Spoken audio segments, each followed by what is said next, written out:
ආසියානු කුසලානයේ ශ්‍රී ලංකාවෙන් උදුරා ගන්නට මාන බලමින් සිටි විරේන්ද්‍ර සෙවාග් අජන්ත මෙන්ඩිස් සමුවේ ටම්ප් කිරීමකට හසුවන්නේ අධිවේගී ඉන්දිය පිළිතුරු ඉනිමට මද විරාමයක් දෙමින්. නමුත් අජන්තට එතනින් නවතින්නට සිතුනේ නැත.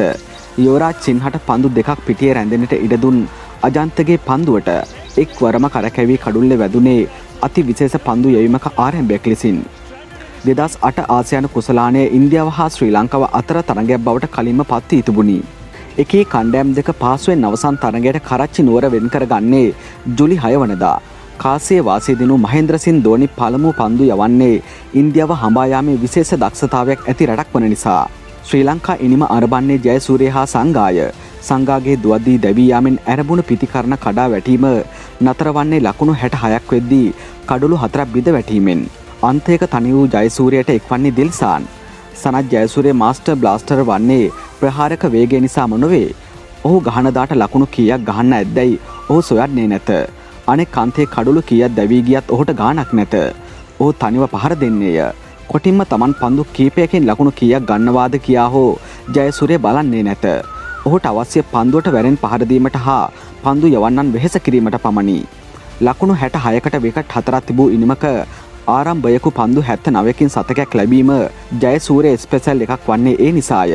කොහොමටත් සනාට ඉන්දියානුවන් සමග ඇත්තේ වෙනම ප්‍රශ්නයකි. දිල්සාන්ට අර්ධ සතකයක් ලියවෙන අතර ජයසූරිය පන්දු 114කදී ලකුණු 125ක් ලබන්නේ 4 පාර 9ක් හා 6 පාර 5ක් සමගින්. කුලසේකරගේ අගනා ලකුණු 29ද එක් වූ පසු ශ්‍රී ලංකා ඉනිම ලකුණු 273කට සීමා වන්නේ ශ්‍රී ලංකීය හිත් දෙගඩියාවකට පත් කරමින්. මන්ද ඊට දවස් 3-4කට පෙර ඉන්දියාව සමග පැවති තරගයේ 300ක් ලබාගෙනත් පරාජය වීමට ශ්‍රී ලංකාවට සිදු වූ බැවින් තරගයේ ජය ගැනීමට නම් ආරම්භයේ පටන්ම විකට් ලබා ගත යුතුය. නමුත් විරේන්ද්‍ර සෙවාග්ගේ ඔළුවේ තිබුණේ වෙනම මේකකි.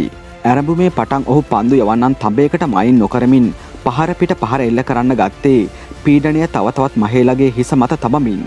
ගම්බීර ලකුණු 6කට දැවී ගියද ක්‍රියාත්මක වූ සෙවාග් පන්දු 26කින් අර්ධ සතකය ලබන්නේ ශ්‍රී ලංකාවට අනතුරු වඟවමින්.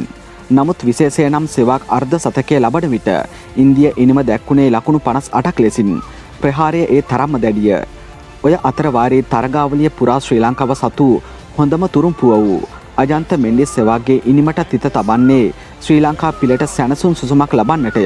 වහා ක්‍රියාත්මක වූ මෙන්ඩිස් යුවරාජ්ද පන්දු දෙකක් තුළ හරවා යවන අතර ඊළඟ පන්දු වාරයේදී රයිනා හටද යුවරාජ් හට දැමූ එකවර ඉපිරෙන මැජික් පන්දුවකින් එළියට යවන්නේය. රෝහිත් ලකුණු 3කි. ආතල් එකේ සිට ඉන්දියන් ප්‍රේක්ෂකයන් මීක් නැත. 75ට විකට් එකක් තිබූ ඉනිම ලකුණු 97ට විකට් 5කි. නමුත් නායක ධෝනි සමග එක් වූ උත්තප්පා ඇනේ ගහන්නට දැරූ වෑයම මුරලි හමුවේ නිෂ්ඵල විය. නැවතී ක්‍රියාත්මක වූ මෙන්ඩිස් ඉර්ෆාන්ව දවාගත් අතර RP සින්ට දමනට ඕනෑ වූයේ එක බෝලයකි. සදාකාලිකවම ශ්‍රී ලංකාවට වාතයක් වන ධෝනිගේ ඉනිම ලකුණු 49කට නවතින්නේ සංගාගේ සුපිරි උඩ පන්දු රැකීමක් හමුවේ. කුලසේකරගේ පන්දුව ඉසාන් සර්මාගේ කඩුල්ල සිප ගැනීමත් සමගින් ඉන්දිය ඉනිම ලකුණු 173කට අවසන් වන්නේ ශ්‍රී ලංකාවට ලකුණු 100ක ජයක් හිමි කරමින්. තරගයේ හා තරගාවලියේ වීරය දෙකම මෙන්ඩිස්ටයි. ඒ අජන්ත මෙන්ඩිස්ගේ හොඳම එක්දින පන්දු යැවීම. අජන්ත මෙන්ඩිස් කඩලු 300ක් ගත් පන්දු යවන්නෙක් නොවේ. නමුත් ඔහු ක්‍රීඩා කළ කෙටි දිවිය තුළ ඔහු තැබූ වාර්තා අපමණයි. ඔහු ලක්මවට දිනා දුන් තරඟ බොහෝයි. ආබාධයකට ලක් වූ පසු ඔහු නැවත රිද්මයට පැමිණෙන්නේ නැත්තේ ශ්‍රී ලංකාවේ අවාසනාවට. නමුත් ඔහු සිටි කාලය තුළ කළ දේවල් හොඳටම ඇතිය. පන්දු වාරයේ පන්දු 6 විදිහකට යවන්නට හැකියාවක් තිබූ මේ අරුම පුදුම දඟයා හැමදාමත් අපට මැජික් මෙන්ඩිස්මය.